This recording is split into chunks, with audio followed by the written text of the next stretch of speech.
So welcome back to our YouTube channel guys. My name is Aman Gupta. जैसे कि आपको पता है इकोनॉमिक की क्लास का हमने स्टार्ट किया था, तो बच्चों की डिमांड आ रही है कि आगे भी हम इकोनॉमिक्स का लेक्चर देते रहें। तो उसी पे हमने आज दूसरा लेक्चर लाया इकोनॉमिक्स का, जिसमें हमने देखेंगे कुछ टॉपिक्स, ठीक है, जहाँ से एग्ज़ाम में क्वेश्चंस बनते हैं। देखो, पिछले लेक्चर में हमने देखा था इकोनॉमी में क्या डिफरेंस है, उसके बाद टाइप्स ऑफ माइक्रो और मैक्रो में क्या डिफरेंस है। तो आज की जो इकोनॉमिक्स है, और देखो, हर लेक्चर देखना इंपॉर्टेंट है। आप ऐसा नहीं हो सकता कि अगर आपने पीछे वाला छोड़ा होगा आप इस टॉपिक के साथ लिंक ही नहीं कर पाओगे। तो इकोनॉमिक्स इस वे में पढ़ना कि आपने पिछला वाला लेक्चर देखा हो तो ही ये लेक्चर समझ आएगा, नहीं तो पहले पिछला वाला टॉपिक देख लो, पिछला वाला लेक्चर देख लो, जब वो समझ आ जाए तो फिर इस लेक्चर को देखना। तो आज हम स्टार्ट करते हैं ओपन इकोनॉमी से। ओपन से ही मेरे को समझ आ रहा है, मतलब खोलना, मतलब अपनी इकोनॉमी को खोलना। अगर मैं ओपन इकोनॉमी की बात करूं तो हिंदी में क्या मतलब हो गया? खोलना किसको? अपनी इकोनॉमी को। मतलब इससे पहले मैं समझ लेता हूँ इम्पोर्ट और एक्सपोर्ट क्या होता है। मान लो एग्जांपल लेके चलता हूँ, कोई प्रोडक्ट बना रहा हूँ इंडिया में। मान लो एग्जांपल के तौर पे कोई भी, मतलब मैं कोई भी प्रोडक्ट बना रहा हूँ इंडिया में, उसको बाहर बेचने जाऊंगा तो उसको क्या कर रहा हूँ? मैं क्या कर रहा हूँ? अपने प्रोडक्ट को एक्सपोर्ट कर रहा हूँ। और अगर कोई बाहर से प्रोडक्ट ला रहा हूँ और इंडिया में बेच रहा हूँ तो उस वो मैं क्या कर रहा हूँ? प्रोडक्ट को इम्पोर्ट कर रहा हूँ। एक बार फिर से सुनो, इम्पोर्ट और एक्सपोर्ट में क्या डिफरेंस होता है। अगर कोई प्रोडक्ट इंडिया में बन रहा है, उसको मैं बेचने जाऊँ बाहर, उसको कहते हैं क्या? एक्सपोर्ट करना। और अगर कोई प्रोडक्ट बाहर बना है और बेचूं कहाँ पे? आके इंडिया में आके, तो उसको कहते हैं इंपोर्ट करना। तो यही ये चीज़ समझ आ गई, इंपोर्ट और एक्सपोर्ट यही होता है, इंपोर्ट और एक्सपोर्ट आपका। अब देखो ओपन इकोनॉमी क्या होता है। जब मैं अपने इंपोर्ट्स को इंक्रीज कर दूं, कोई बैरियर नहीं लगाऊं, कोई ट्रेड बैरियर, ऐसा नहीं है कि इंपोर्ट को रोक दूं एक्सपोर्ट को रोक दूं, मतलब free to move, government interfere ही ना करे मेरे इंपोर्ट एक्सपोर्ट में। मैं जितना मर्जी चाहूँ एक्सपोर्ट करूँ, जितना मर्जी चाहूँ इंपोर्ट करूँ। तो इस तरह की इकोनॉमी को क्या कहते हैं? Open economy. एक बार फिर से सुन लो, जब मेरे इंपोर्ट या एक्सपोर्ट में गवर्नमेंट इंटरफेयर ना करे, कोई बैरियर्स ना लगाए, तो उनको क्या कहते? उसी टाइप की इकोनॉमी जो उससे कंट्रीब्यूशन या रेवेन्यू जनरेट हो रहा है, जो भी पैसा जनरेट हो रहा है इंपोर्ट या एक्सपोर्ट सामान को बेच के, जो भी पैसा आ रहा है, जो कमा रहा हूँ, जो भी रेवेन्यू जनरेट हो रहा है, तो वो सारा किसका पार्ट होगा? ओपन इकोनॉमी का पार्ट होगा। ठीक है, देखते हैं इसमें क्या लिखा हुआ है। An economy set to be open if it has trade with other economics. वही बताया, जब हम ट्रेड करेंगे किनके साथ? और कंट्री की इकोनॉमिक्स के साथ। In this economy, market is mostly free from trade barriers and where export and imports from a large percentage of the GDP। तो क्या कह रहा है? इस इकोनॉमी में क्या होगा? मार्केट जो है टोटली फ्री होगी ट्रेड बैरियर से। ऐसा नहीं है कि मैं बाहर से कोई प्रोडक्ट आ रहा है तो उसको आने ना दूं। कुछ ट्रेड बैरियर्स होते हैं कि मतलब कोई टैक्सेस को बढ़ा दूं, जो बाहर से इंपोर्ट होके आ रहा है, कुछ टैक्सेस बढ़ा दिए मैंने उस पर। जैसे 50 रुपये एग्जाम्पल लेके चलते हैं, कोई 50 रुपये की आइटम आ रही है, ऐसा ना हो कि 100 रुपया में उस पर टैक्स लगा दूं, ताकि उसका प्राइस इंपोर्ट क्या हो जाएगा? ऑटोमेटिकली कम हो जाएगा, महंगा हो जाएगा, तो लोग खरीदेंगे नहीं, खरीदेंगे तो इंपोर्ट ऑटोमेटिकली कम हो जाएंगे। तो ये ऐसा भी ना हो कि मैं ट्रेड बैरियर्स लगाऊं। ट्रेड बैरियर्स किसकी फॉर्म में लगा सकता हूँ? टैक्स की फॉर्म में, कि जो बाहर से प्रोडक्ट आ रहा है उस पर क्या कर दूँ? टैक्स बहुत ज़्यादा लगा दूँ, ताकि क्या हो, जो बाहर से मेरे को कम खरीदना पड़े।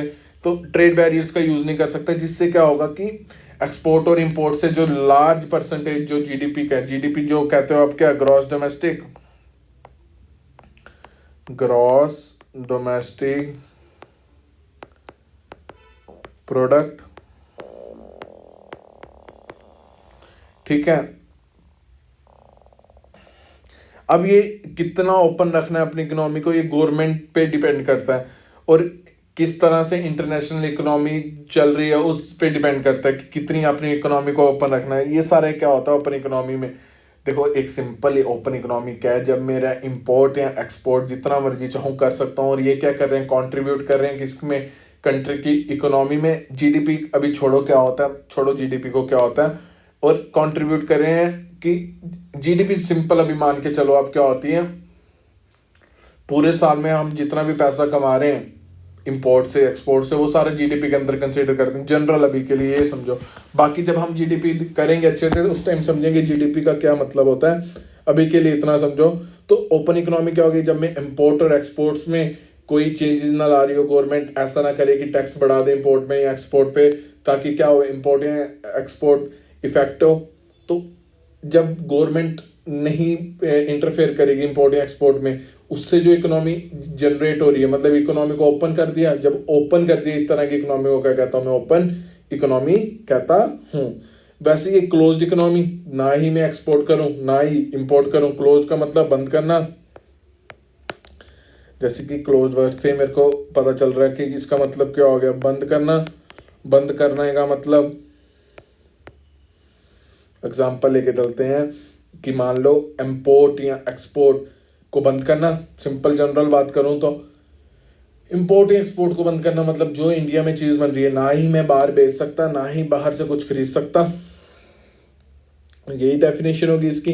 तो जब मैं ना ही जो इंडिया में प्रोडक्ट बचा उसको बाहर बेच पाऊंगा, ना ही इंडिया जो बाहर बना उसको इंडिया में ला पाऊंगा, तो इस तरह की इकोनॉमी को क्या कहते हैं, ओपन इकोनॉमी कहते हैं। अब देखते हैं इसमें क्या लिखा है, in which no activity is conducted with outside economics, जिसमें कोई भी एक्टिविटी मतलब ना ही इंपोर्ट करेंगे ना ही एक्सपोर्ट करेंगे। तो जब इस तरह की एक्टिविटीज हम परफॉर्म नहीं करेंगे तो ये क्या होती है, क्लोज्ड इकोनॉमिक्स के अंदर आती है। अगर अब इन सिंपल लैंग्वेज यही चीज लिखी हुई है, अगर हम इंपोर्ट्स को लाएंगे ही नहीं और एक्सपोर्ट्स को भेजेंगे ही नहीं बाहर, तो इस तरह की इकोनॉमी को क्या कहते हैं, क्लोज्ड इकोनॉमी कहते हैं। ठीक है, अब नेक्स्ट की तरफ मूव करते हैं। अभी क्या स्टेटस है इंडिया का, अगर एट प्रेजेंट की बात करें तो इंडिया का स्टेटस क्या है। जैसे कि आपको पता है कि इंडिया की क्या लार्जेस्ट इकोनॉमी चल रही है। देखेंगे जीडीपी क्या होता है, जीडीपी हम अलग से टॉपिक है, वो लेंथी टॉपिक है, तो वो हम उसी टाइम देखेंगे। ठीक है, या nominal GDP basis on the third largest by purchasing power party इन 2019। तो इंडिया की इकोनॉमी कौन से रैंक कर रही है, फिफ्थ लार्जेस्ट इकोनॉमी है। According to the CSO, the growth in GDP during is estimated as compared to the growth rate of 7.1 during each of the two previous years. Indian gross domestic product base year grew by 7 and 7.6 respectively per annum. होता क्या है कि GDP में, just example लेके बताता हूँ मैं आपको, अभी जीडीपी नहीं समझ रहे, जस्ट एग्जांपल ताकि ये पॉइंट हमें समझ आ रहे हैं। होता क्या है कि मान लो मेरे पास 100 रुपये थे, मैंने 100 रुपये का ट्रेड किया था कब, 2011 से 2012 के बीच। ठीक है, 100 रुपये कमाए थे। बट अब क्या होता है कि 12 से 13 में मैं कितना कमा लेता हूँ, 107%, 107 रुपये। तो क्या होगा, इसके कंपैरिजन में मैं 7% ज़्यादा कमा रहा हूँ। तो मैं कह सकता हूँ कि जीडीपी जहाँ मैंने 100 रुपया कमाया था साल का, अब मैं कितना कमा रहा हूँ, 107। तो मतलब 7% ज़्यादा कमा रहा हूँ, तो मैं कहूँगा मेरी जीडीपी 7% इंक्रीज कर गई। देखो, आपने सुना होगा कि जीडीपी इंक्रीज कर रही है, नेगेटिव में जा रही है। ऐसा नेगेटिव में जा सकती है, आप कभी भी ऐसा हो सकता है कि इकोनॉमी नेगेटिव में जाए, कभी नहीं हो सकता। वो इसी बेसिस पे होता है, वो कंसेप्ट क्या है वही समझा रहा हूँ मैं आपको। देखो, अब एक तो ये कंडीशन है यहाँ तो ज़्यादा हो जाएगी, यहाँ क्या जैसे कोरोना आ गया, जैसे हमने माना कि ये कोरोना आ गया 2019 20 से 22 के बीच कोरोना आ गया। अब जहाँ मैं 100 रुपया कमा रहा था एज कम्पेयर टू 2011-12 में, अब कितना कमा रहा हूँ, सिर्फ 65 रुपये। जस्ट एग्जांपल लेके चल रहा हूँ, तो कितना परसेंट कम कमा रहा हूँ, 35% कम कमा रहा हूँ। तो उस टाइम में क्या कहता हूँ, मेरी इकोनॉमी नेगेटिव में चली गई। ये मतलब होता है इकोनॉमी का नेगेटिव में जाने का।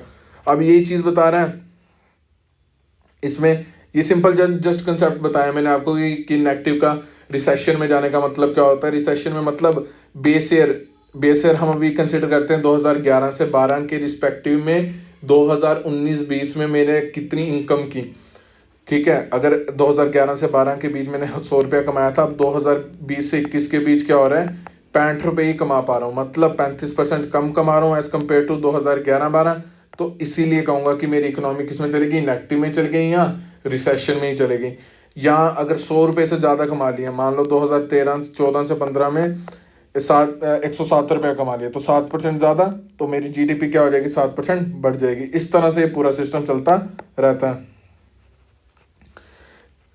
ठीक है, ये चीज़ लिखी हुई है कि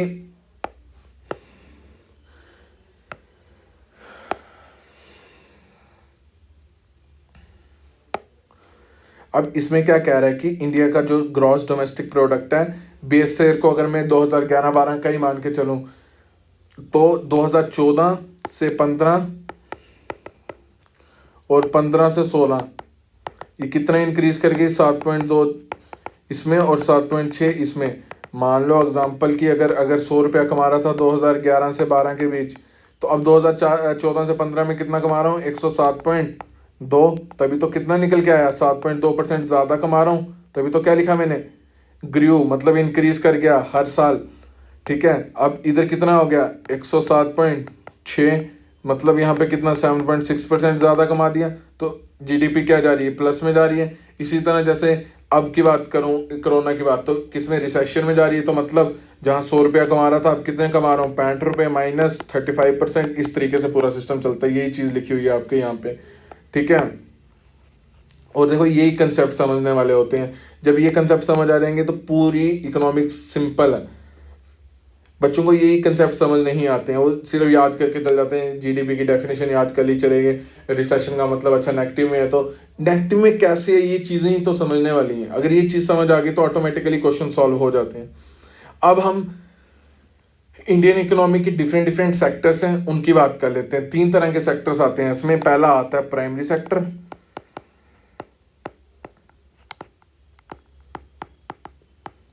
दूसरा आता है सेकेंडरी सेक्टर,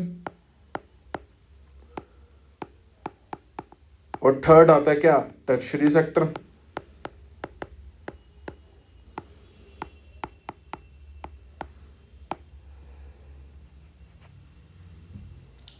देखो प्राइमरी सेक्टर में क्या चीजें आ गई, कोई भी चीज जो डायरेक्टली मेरे को नेचर से मिल रही है तो वो किसका पार्ट हो जाएगी, प्राइमरी सेक्टर का।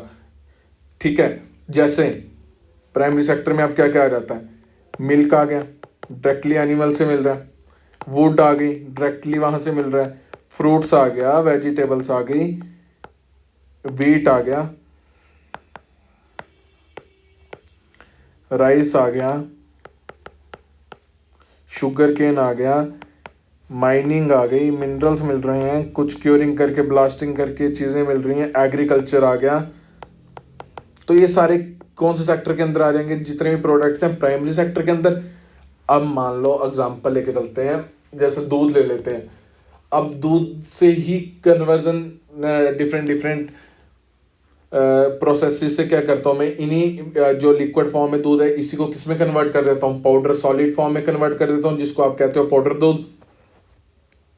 अब देखो क्या होगा, अब इधर से ही मैंने क्या किया, इसी दूध से कन्वर्ट कर दिया किसमें, पाउडर दूध में। तो वो किसके अंडर होगा, उसके लिए कुछ मशीनरी चाहिए, कोई प्रोसेस चाहिए, तो वो किसके अंडर कंसीडर होगी, सेकेंडरी सेक्टर। मतलब जितनी भी इंडस्ट्रीज हैं वो किसके अंडर आ रही हैं, सेकेंडरी सेक्टर के अंदर। मान लो एग्जांपल, एक और एग्जांपल लेके चलते, नहीं आई आपको ये एग्जांपल समझ, तो दूसरी एग्जांपल क्या हो सकती है, मान लो चॉकलेट है या कोको बीन्स है। कोको बीन्स डायरेक्टली मेरे को नेचर से मिल रहे हैं, चॉकलेट मेरे को डायरेक्टली नेचर से मिल रहा है। अब मेरे को क्या करना है, कोको बीन्स से चॉकलेट बनाना है, तो इसके लिए कुछ प्रोसेस, कुछ मशीनरी चाहिए।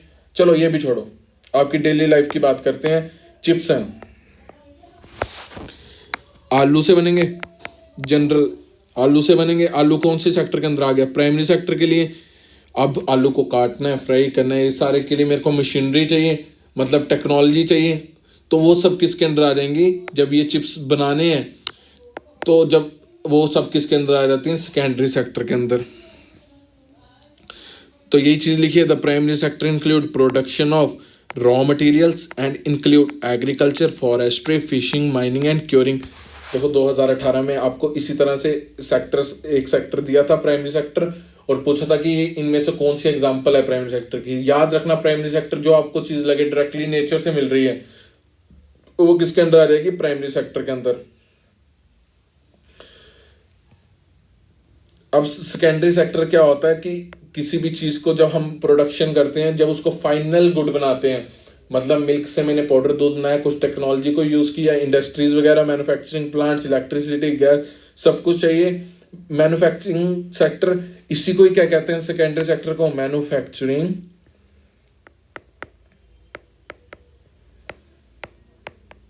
सेक्टर, मैन्युफैक्चरिंग सेक्टर भी कहते हैं। इंडस्ट्रीज आ गई, इसके अंदर डिफरेंट डिफरेंट टेक्नोलॉजीज आ गई, ये सारी किसके अंदर आती हैं, सेकेंडरी सेक्टर के अंदर।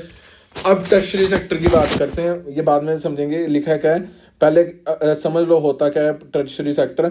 एग्जांपल मान लो फोन है आपके पास, आप मान लो कोई भी फोन है, एप्पल का फोन है।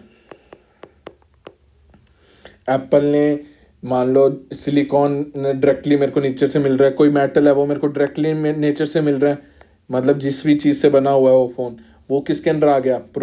अगर मैंने उसको प्रोसेस नहीं किया है, सबसे पहले किससे मिलेगा, जो भी रॉ मटेरियल्स यूज़ कर रहा हूँ वो किसके अंदर आ गया, प्राइमरी सेक्टर के अंदर। उससे जब फ़ोन बनाया, प्रोसेस करके फ़ोन बनाया, डिफरेंट डिफरेंट मशीनरी का यूज़ किया, तो वो किस में आ गया, जब इन्हीं मेटल्स को प्रोसेस किया तो वो किसके अंदर आ गया, सेकेंडरी सेक्टर के अंदर आ गया। अब क्या होगा कि अब मैंने प्रोसेस तो कर लिया, बट अब क्या है कि मेरा फ़ोन ख़राब होता है या कुछ भी होता है, जो सर्विसेज वगैरह प्रोवाइड करवाएंगे, तो ये जो सर्विसेज वगैरह प्रोवाइड करवा रहे हैं, तो ये सारी किसके अंदर आती हैं, टर्शरी सेक्टर के अंदर।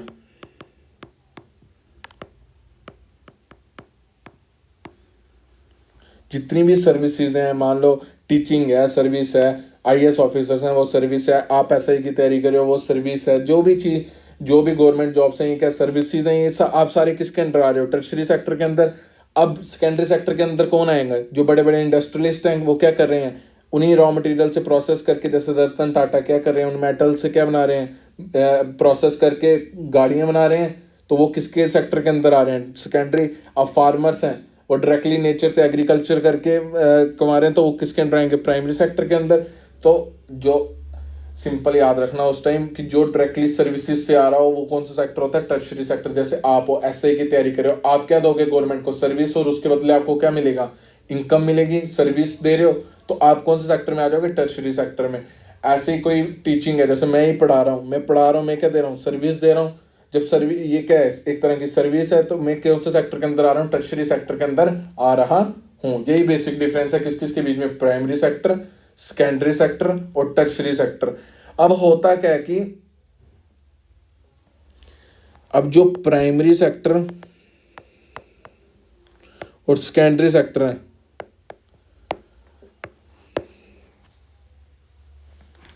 अब प्राइमरी सेक्टर से सेकेंडरी सेक्टर में मूव करने के लिए मेरे को क्या चाहिए, इंडस्ट्रीज चाहिए, टेक्नोलॉजी चाहिए। बट इंडिया के पास तो टेक्नोलॉजी है ही नहीं इतनी ज़्यादा। अगर हम बात करें तो इंडिया क्या करता है, डायरेक्टली प्राइमरी से मूव करता है किसकी तरफ, टर्शरी की तरफ।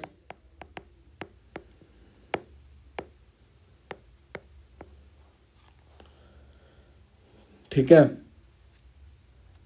देखो एक्सपोर्ट हम बहुत ज़्यादा, और सबसे ज़्यादा इनकम जनरेशन भी कहाँ होगी, सेकेंडरी सेक्टर में। कैसे, एग्जांपल लेके चलते हैं, 10 रुपये किलो आलू हैं, उसी 10 रुपये किलो आलू को मैं 400 रुपये में बेचूंगा सेकेंडरी सेक्टर में।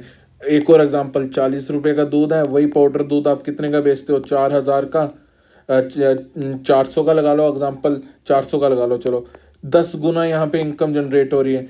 यही मेटल्स एप्पल का फ़ोन बनाने में मान लो 20,000 के लग रहे हैं, इसी को ये सेकेंडरी सेक्टर वाले कितने में बेचते हैं, 1.5 लाख में।